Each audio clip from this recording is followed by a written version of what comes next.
If you think Chiefs when you hear Kansas City, now is your chance to dream bigger with the Kansas Lottery. Simply scan non-winning Kansas City Chiefs instant tickets in the Play On app for a chance to win one of 5 Chiefs 2022 season ticket packages from the Kansas Lottery. Good morning, Kansas City. This is the Border Patrol on Sports Radio 810 WHB. Stephen St. John and Nate Bucati with the Drake, Jason Justice, filling in for Jake Gutierrez, who, like Frosty the Snowman, will be back again someday. Today on the show, we'll talk to Stan Weber. He'll be in studio to talk football with us in the 6 o'clock and 7 o'clock hour. Gary Lezak will join us for the weekend forecast. Then we will have make the transition from the Border Patrol Blitz to the Border Patrol Fast Break and talk college basketball. We'll have Jesse Newell from the Kansas City Star to talk about Kansas. Gabe DeArmond can't wait to break down the Missouri-Kansas showdown, and so Gabe DeArmond will do that for us from PowerMizzou.com right after Jesse Newell, and then Jay Heydrich, former K-State basketball player, will be on the show with us after Gabe to talk about the week that was for K-State basketball, including a win over Wichita State and then a loss at home to Marquette. We're also going to talk to the grandson of Muhammad Ali, Nico Ali Walsh, who will be fighting on ESPN tomorrow night on the undercard of the Vasily Lomachenko-Richard Comey fight, which will be a really good fight. And if you like boxing, Lomachenko is always a must-watch. But they're also going to have a couple of other good fighters on there. Probably the best American heavyweight prospect in Jared Big Baby Anderson. Also one of the best prospects anywhere.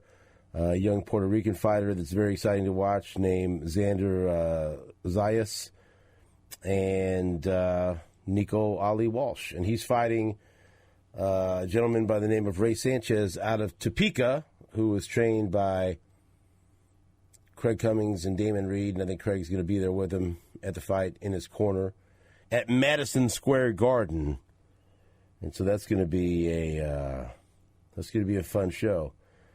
Also, Keyshawn Davis, who is a silver medalist in the recent Olympics and a rising prospect, he'll be on the card as well. That's going to be on ESPN and ESPN Deportes, and also you could stream it on ESPN Plus. And the main card will start right after the Heisman Trophy ceremony tomorrow night. So probably around 8 o'clock or so, I think you'll see Nico Ali Walsh in the ring. But first you'll hear him on the show at around 8:40 or so today. Then Duron Cherry, Chiefs Hall of Famer, will be with us at 9:05. And then we're going to try Jarrett Sutton again. How you feeling? How's your luck this morning with Jarrett Sutton? You think that's good? You think it's going to happen? He was very apologetic and very upset. He left me a long voicemail and text message, and I know he felt bad. He, he's traveling back and forth, going through different time zones, and got his wires crossed. I desperately wanted to blame Jake. I still do. But Jarrett Sutton took the blame for that one. And so, are we sure? Are we all locked in on 9:30 Central? Because that was what happened last week, apparently. So we'll see. So in a way, it is Jake's fault because he didn't follow up, he didn't confirm, and didn't confirm which time zone Jarrett Sutton would be in. So Jake can take the blame for that. And so that's the show for you today.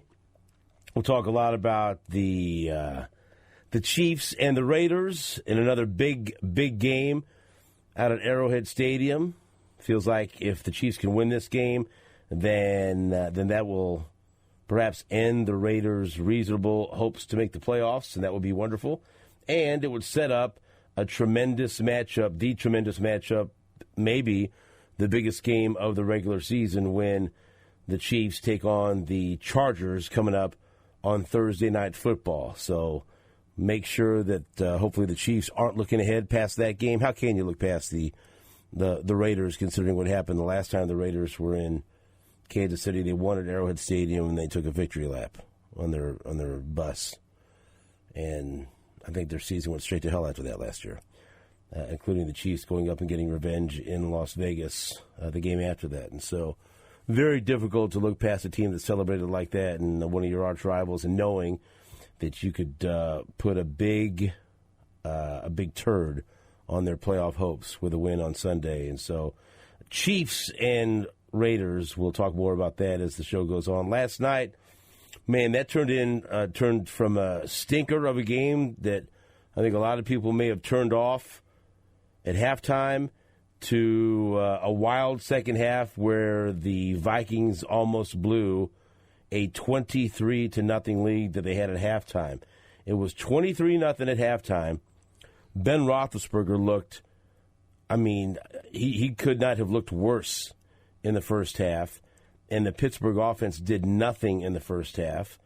And like I said, the Vikings were up 23-0, but then all of a sudden in the second half, Pittsburgh, I guess, realized that maybe they better win that game or they could end up missing the playoffs.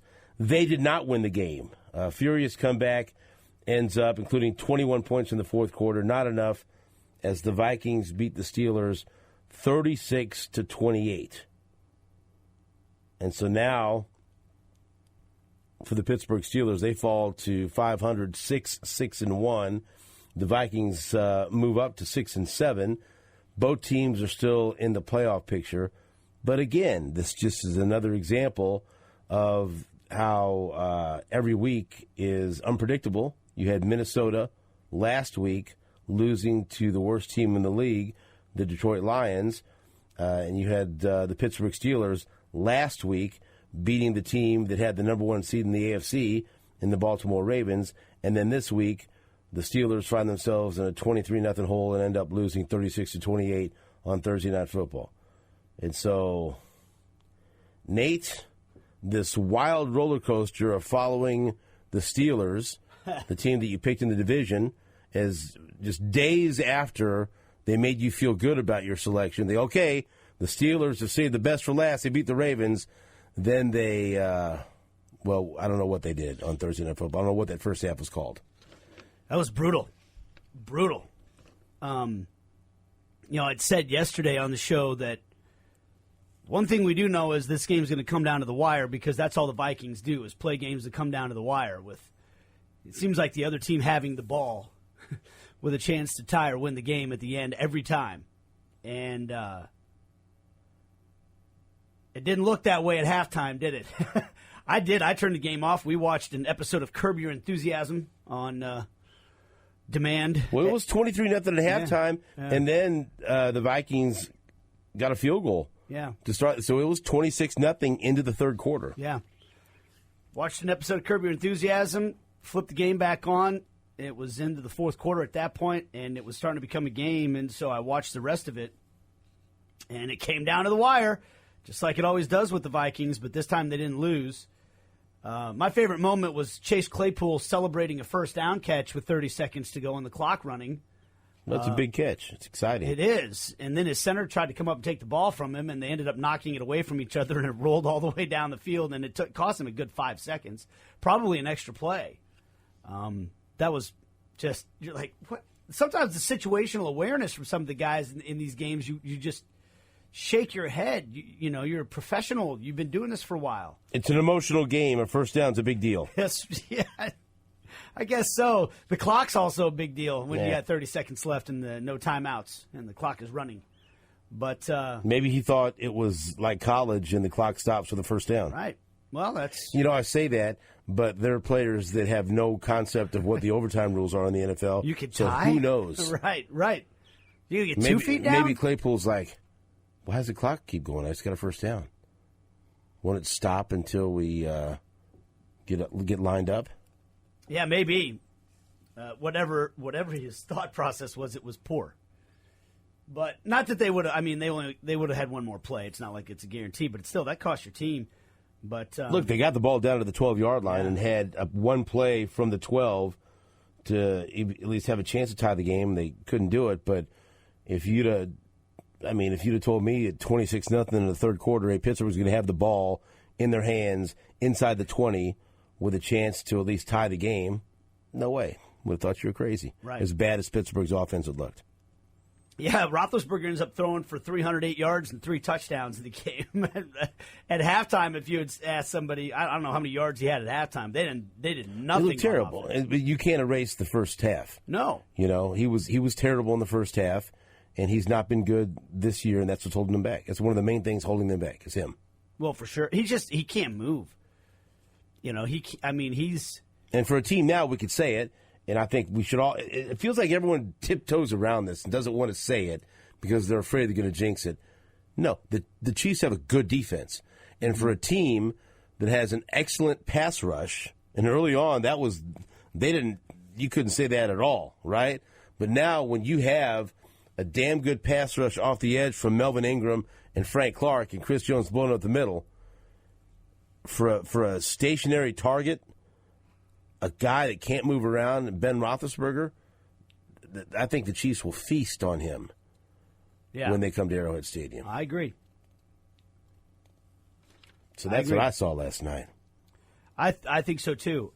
But somehow the Steelers are in all these games. Yeah. You know, I mean, and it's weird because the reason I picked them was because their defense and the fact they drafted Najee Harrison, he's having a good year. But I thought their defense would really be the thing that carried them. And statistically, defensively, they have not been that good this year. 27 carries for 205 yards and 2 touchdowns for Dalvin Cook. He's incredible. When he's healthy. And he's not healthy. I know. But that and by the way, the biggest play he might have made was the catch that he made on third down on the last possession that the Vikings had. They had like a 3rd and 16 or something like that, and they like had him released out of the backfield and run kind of a seam route past the linebacker, and he made a great catch for a first down, and that allowed them to force the Steelers to take a couple more timeouts and burn a lot more clock because they got a new set of downs. They still ended up having to kick it to the Steelers, and like you said, the Steelers ended up getting all the way to the 12, but imagine if they hadn't gotten that first down, the Steelers would have had all kinds of time to try to come back and tie that game up. He made some big plays, Cook. But what I was going to say is that defense by the Steelers, I mean, I was looking at their numbers yesterday. That defense hasn't been that good. They gave up 36 points yesterday. I'm looking at it here, points per game. The Steelers, I mean, they're like they got to be around 20th. 1, 2, 3, 4, 5, 6, 7, 8, 9. There's only 10 teams that are worse than the Steelers defensively. Did you think Freiermuth should have caught that pass at the end, or was that just a good play by Minnesota? I think it's a good play by Minnesota. What did you think? Season's on the line. You got to catch it. Yeah. I mean, he had it. Yeah.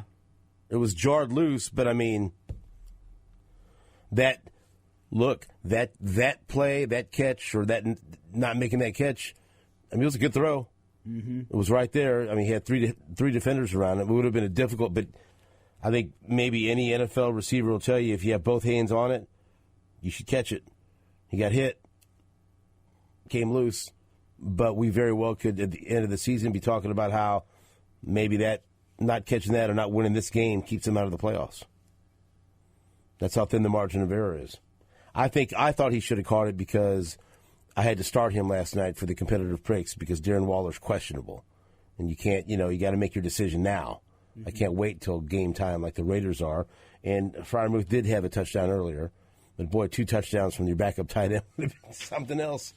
Because what I was rooting for was him to catch that touchdown pass and then the Steelers to fail on the 2-point conversion. Because even though I told you yesterday I was going to try to root for the Steelers because I want them in the playoffs, because I think the Chiefs would roll them if they played them. I don't know. I'd like to see that. Then when it got down to it, then I didn't want them to win. Like, you know what? Make Roethlisberger's last year be out of the playoffs in a failure. I think that sounds just as good, right? Sure. So. But there it is last night. The Vikings take care of one of the AFC playoff contenders. They win 36-28. We'll see how wild of a weekend that starts in the NFL. We'll be back after this on Sports Radio 810 WHB and 38 The Spot. Welcome back to the Border Patrol on Sports Radio 810 WHB.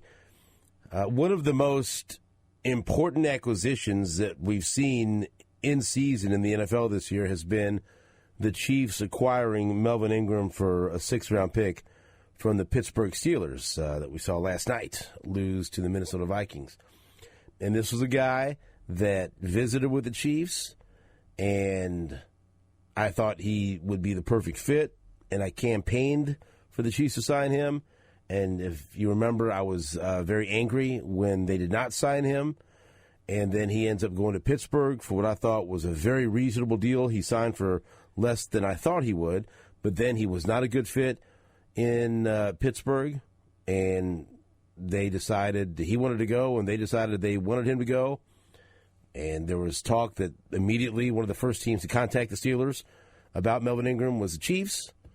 And then early on, Pittsburgh floated out there trying to get a better deal, I'm sure, that they didn't want to trade him to another AFC team, so they wanted to try to trade him to the NFC. Didn't happen. He ends up going to the Chiefs. And even for someone like me that was super optimistic and wanted Melvin Ingram, it's worked out way better than even I thought, because he has not just been a situational pass rusher.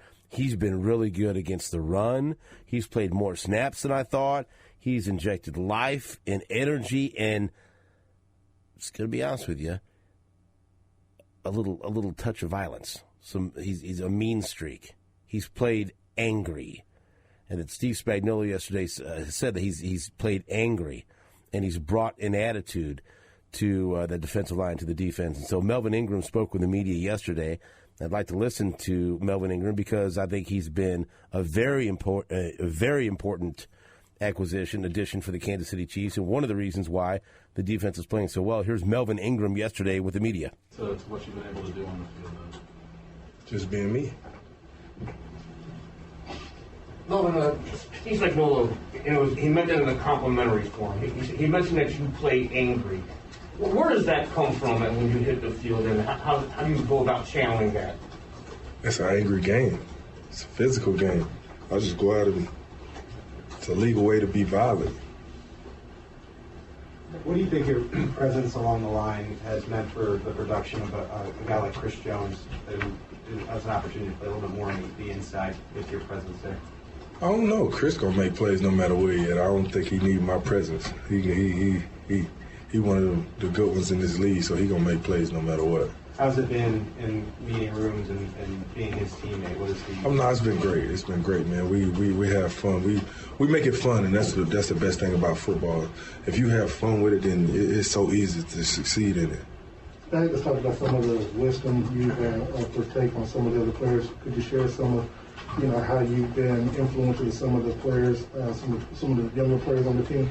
I don't know. I just go out and share what I've learned over the years through my experience and through my time playing. And I guess that have an impact. If it do, it do. If it don't, it don't. It's just me trying to pass down what was passed down to me on how to study film, on how to approach the game, and things like that. Nothing crazy. Why is that important to you? Oh, slow down. Everybody don't talk at once. Why is that important to you? Did you have somebody that was that kind of guy for you whenever you were younger? Yeah, no, I had a bunch of vets when I came into the league that did it the right way and studied the game the right way and played the game the right way and approached it the right way. So I was blessed enough to come up under those guys. How sweet is it to make your mark with this team? This team has bright opportunity, particularly given the fact that there were people at your last stop who didn't believe in you. Yeah, it's cool. It's cool. I wouldn't necessarily say they ain't believing me. They knew what I was, so I wouldn't say they believed in me. But they had their guys, and that situation is over with. It was just, I just went over to say hi and kept moving. But it's been amazing here from day one.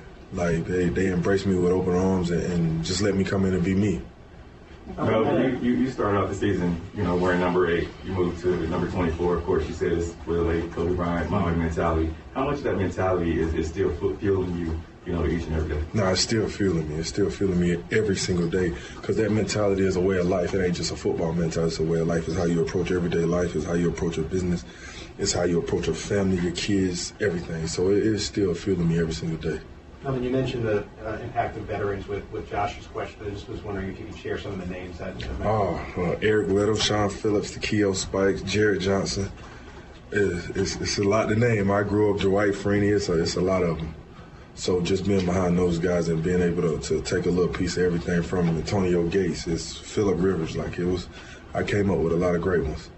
To Darren's question, Spags mentioned that he's spending a lot of time with some of the young guys like Mike Dana and Turk Wharton. This young core guys on the other defense. What's your kind of impressions of them, and what stands out to you about them? We really got some great ones. We really got some great ones that got a chance to be special in this league. And I feel like the more time you spend with them and the more time you show them stuff, when it comes that moment in the game when you need them, you ain't worried about it because you already know it. And from the first day I got here, I always knew they were special. Okay, guys. Thanks, Melvin. Yep. Man, I like Melvin Ingram. He's all about business. When he's up there answering questions, I like that. Why he's so angry. It's an angry game. Legal way to be violent. What about that? I mean, that's true. Right. Like my dad found illegal ways to be violent. Well, yeah. It wasn't looked upon favorably. Well, we're going to be talking about boxing coming up in a little bit with Nico, right? That's sure. Same type of thing. It's a legal way to do some violence. Yeah, for some fighters go in there and it's the art of not getting hit. You know what I mean? Yeah. The sweet science. Yeah. But yeah, some guys go in there to knock somebody's block off. Well, it's probably the same way in football, right? There's some guys that are avoiding getting hit, and that's why they're good. Right. But yeah, his first game with the Chiefs was Week 9 against Green Bay, right? He played the first 6 games for Pittsburgh, and so he played 9, 10, 11. They had the bye week. He played, obviously, against Denver. Since Week 8, the Chiefs have allowed 11.2 points per game, which is second in the NFL. This is since Week 8. Third down percentage, 25.8%. Third down percentage by the opponents. That's first in the NFL. Red zone touchdown percentage. Remember, that was a big deal, right? They could, teams would get in the red zone and there was an automatic touchdown. Red zone touchdown percentage is 36.4%. That's second in the NFL since Week 8. And it's not all because of Melvin Ingram, but that's one of the reasons. He's been an impact player. No doubt. That's one hell of a trade. And look, for Brett Veach, some teams may not have chased him again. They chased him one time. They tried to sign him as a free agent. It didn't work out for whatever reason. He goes to Pittsburgh, and they stay with it. And they say, look, we still need him. We still want him. It didn't happen the first time, but let's give a late-round draft pick. And I know we always, some people more than others wring their hands about giving up a draft pick for a player, right? You feel bad at all about a 6th-round pick? Nope. No. Nope. That trade was terrific. He's been just what the doctor ordered and more. I think he's exceeded expectations, and so he lets you know that it's the Mamba mentality, and he enjoys football because it's a legal way to be violent, and so. Melvin Ingram adding a little bit of an edge to the Kansas City Chiefs defense. We'll be back after this on Sports Radio 810 WHB and 38 The Spot.